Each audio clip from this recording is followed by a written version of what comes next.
Why do most treatment plans fail for golfers? This is probably one of my favorite questions, like why didn't this work for me in the past? I saw this PT, saw this chiro, and in reality, they're not doing a bad job, but they're only doing what they know. Most providers, yes, they might golf, but do they understand what's going on with the body during the kinematic sequence of the golf swing? And this all comes down to how they're assessing. If they're pushing on your back, they adjust you, send you on your way, they really haven't assessed how you moved. How are you actually going to get into this backswing position? Do you have the torso rotation? Do you have the hip rotation? Can you bring your arm all the way across without the shoulder coming up? This is a big one for golfers that want more width in the backswing. If you can't bring your arm so the wrist is at least in line or past the shoulder without the shoulder blade coming up, well, now you're missing a huge window of opportunity to create better movement patterns for a better backswing. But if you're not assessing what's going on with the movement, you're just guessing. And guessing will always get you random results because I'm sure you've done it already, I've done it myself. You find a video on YouTube, oh, this is great, that sounds exactly like what I'm doing based off some video I took, probably from the wrong angle, I'm gonna add in there. And so you try it. And okay, you start getting the feel, it starts working great, but then it starts breaking down. And then you start searching for it more. And now you've created this dysfunction on top of a dysfunction because you never assessed what was actually going on and to figure out the real reason that it's happening. So what I see most golfers, like my favorite test is a squat. Can you do a full depth squat, staying stable, weight fairly balanced, and then stand back up? Now can you do it 15 times?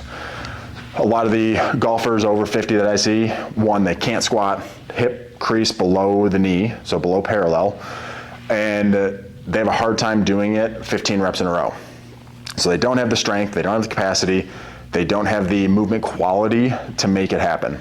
Now, the squat doesn't necessarily translate to the golf swing instantly, so there's still good golfers that, I've worked with a few scratch golfers that can't squat past here, but they're scratch golfers because they've learned how to make the club face square at impact or as square as possible so that the ball goes somewhat straight.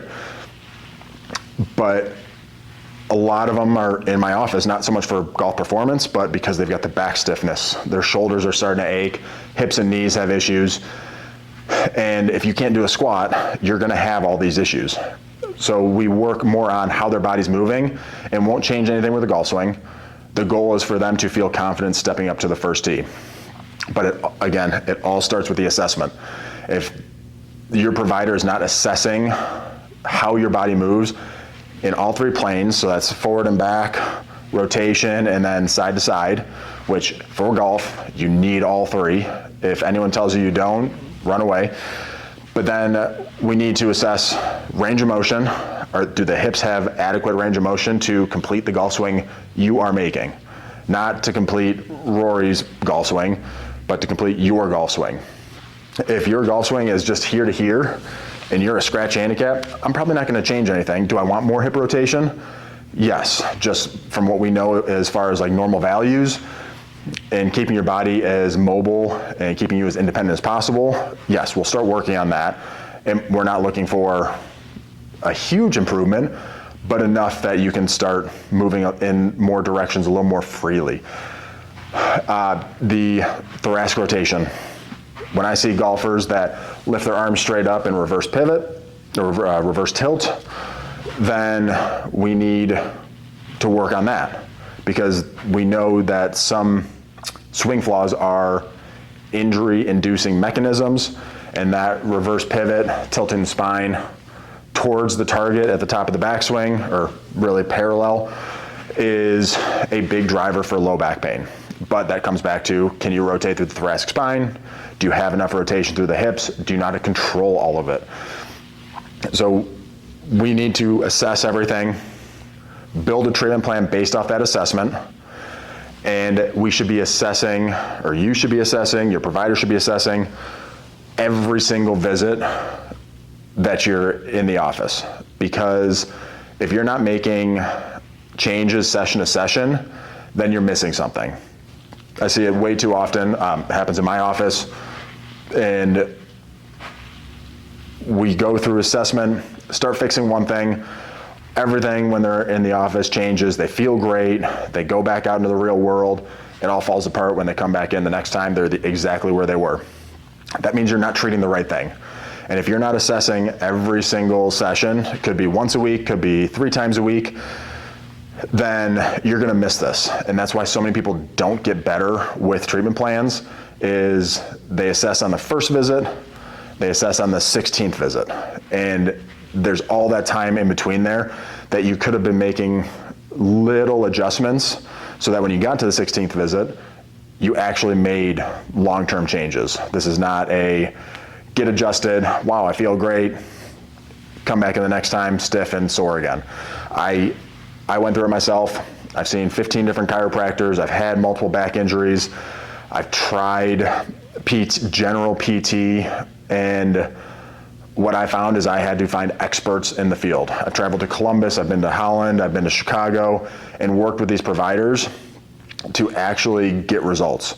And I've taken all that knowledge that I've got from them, how to work with patients, how to treat certain cases, and brought it to the Kalamazoo community and make sure that you are actually getting changes over time.